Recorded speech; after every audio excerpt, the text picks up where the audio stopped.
Bonjour à tous, c'est encore Oden. Et encore Louison. J'ai l'impression que les podcasts sur l'eau, ça vous intéresse. Alors, tant mieux. Avant de commencer à écouter, si on buvait un grand verre d'eau du robinet. T'as soif, Louison ? Oui, d'accord.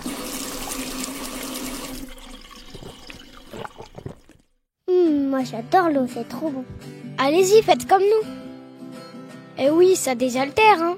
Et surtout, c'est essentiel pour vivre. Dans cet épisode, on va parler des bienfaits de l'eau, comment elle devient potable et comment l'eau arrive dans nos robinets. Bah oui, parce que si on buvait directement l'eau des lacs ou des rivières, on serait super malade. Alors heureusement qu'il y a des gens qui travaillent dans les usines et qui font en sorte que l'eau soit propre et trop bonne. Alors vous êtes prêts les copains ?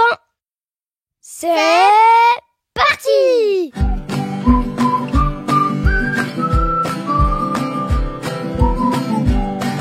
Arrêtez les écrans, lisez des livres ou écoutez les podcasts d'Oden. Des petites histoires racontées par moi-même, pour les grands comme moi et surtout pas pour les adultes. Bonne écoute les copains! Louison, tu sais ce que ça veut dire eau potable ? Ça veut dire qu'on peut boire l'eau. Tout à fait. Ça veut dire que c'est une eau qu'on peut boire sans danger pour la santé. Et toutes les eaux, même les plus transparentes, ne sont pas bonnes à boire. Vous savez depuis quand on a accès à l'eau potable en région parisienne ? Depuis 1967, mais c'est seulement depuis la fin des années 80 que tout le monde en France a de l'eau potable à domicile. Vous vous rendez compte ? C'était quand nos parents étaient tout petits. Est-ce que l'eau de pluie, on peut la boire directement ? Et non, pour qu'on puisse boire l'eau en toute sécurité, elle doit être traitée dans une usine où elle va subir de nombreux traitements très surveillés. C'est qu'une fois sortie de l'usine qu'elle peut être bue. Vous voulez que je vous explique toutes les étapes ? Ça commence par le pompage de l'eau dans les rivières et le dégrillage. C'est le moment où les plus gros déchets sont éliminés de l'eau, avec une grille. C'est quoi comme déchets par exemple ? Des branches, des canettes, des sacs plastiques. Ensuite, il y a le tamisage qui va éliminer les déchets les plus petits, comme les brindilles, les petits cailloux ou les feuilles. Ensuite, l'étape d'après, on l'appelle la coagulation, floculation et décantation. C'est l'ajout d'une substance dans l'eau qui fait se regrouper en petits paquets les mini-saletés qu'on appelle fines particules et qui vont tomber au fond des bassins. La dernière étape pour enlever les saletés, c'est la filtration sur sable. C'est l'eau qui passe dans le sable et le sable va bloquer les dernières particules. Ensuite, la cinquième étape, c'est l'ozonation. C'est le moment où tous les virus et les bactéries qui étaient dans l'eau sont détruits.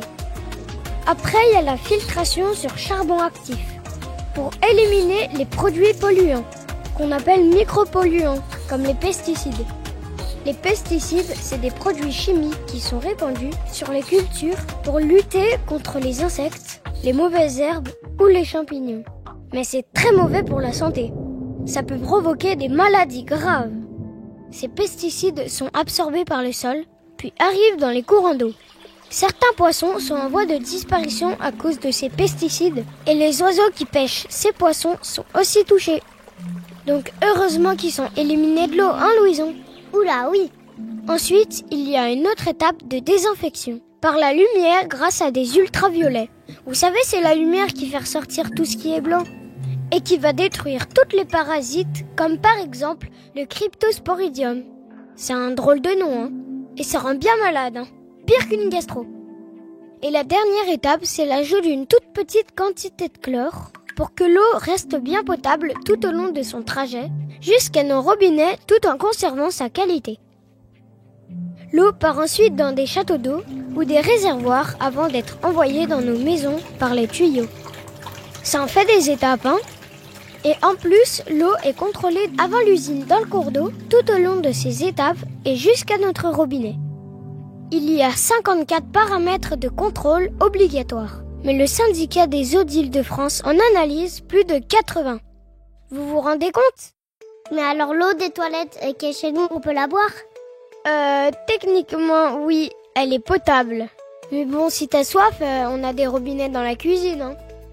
Bon, tout ça, c'est un peu technique, mais c'est super intéressant de voir comment l'eau est rendue potable. Parfois, on croit que l'eau du robinet, ce n'est pas très bon pour la santé et qu'il faut mieux acheter des bouteilles d'eau au supermarché. Mais en fait, surtout pas. Les bouteilles en plastique, ça pollue énormément parce que c'est pas biodégradable. Et comme il y a des gens qui trient pas le plastique recyclable, ça finit presque toujours. Où à ton avis, Louison? Dans les rivières?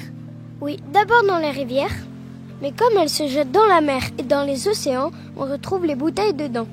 Bon, ça on en parlera dans le 3e épisode, parce qu'il y a beaucoup de choses à dire sur l'environnement et l'eau.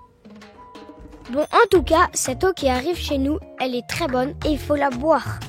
À une seule exception près. Il ne faut pas boire l'eau chaude directement du robinet, car la stagnation dans les tuyaux favorise le développement des bactéries. Faut mieux la faire chauffer avec une bouilloire ou au micro-ondes avant de la boire. Louison, tu sais combien de temps on pourrait vivre sans boire de l'eau? 1 semaine? Oula, non! Malheureusement, on ne pourrait pas tenir plus de 3 jours. Tu te rends compte? Notre corps a besoin d'être hydraté. C'est pour ça qu'on a besoin de beaucoup boire. Et tu sais combien d'eau on a dans notre corps? La moitié? Non, bien plus. Notre corps est composé de 60 à 70% d'eau. C'est fou, non? Et pour les fruits et les légumes, c'est 90%. C'est pour ça aussi que c'est bon pour la santé. Et pour les animaux aussi, c'est important de boire? Pour tout ce qui vit sur Terre, c'est indispensable. Les humains, les animaux et même les plantes. Et quand tu ressens la soif, c'est que tu es déshydraté. Il faut boire environ 1,5 litre d'eau par jour, soit l'équivalent de 8 verres d'eau minimum. En plus, dans l'eau du robinet, il y a du calcium. C'est super important pour les os. Donc, boire de l'eau du robinet, c'est aussi bon pour la santé. Et voilà, le 2e épisode est presque fini. Vous pensez tout savoir sur l'eau?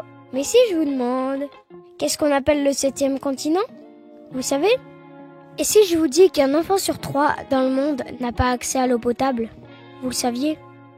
Et à votre avis, quelle est l'activité humaine qui consomme le plus d'eau sur Terre? Vous voulez connaître les réponses? Alors rendez-vous tout de suite dans le dernier épisode sur l'eau. On va parler de l'eau dans le monde et dire pourquoi c'est super important de la préserver.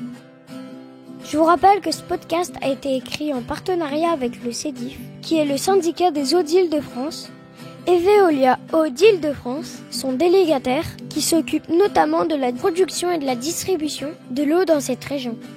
Sans eux, on n'aurait pas de la bonne eau qui sort de nos robinets. Alors qu'est-ce qu'on dit, Louison? Merci! Et n'oubliez pas, buvez au moins 1,5 litre d'eau par jour. C'est important l'eau dans la vie. Ciao, ciao!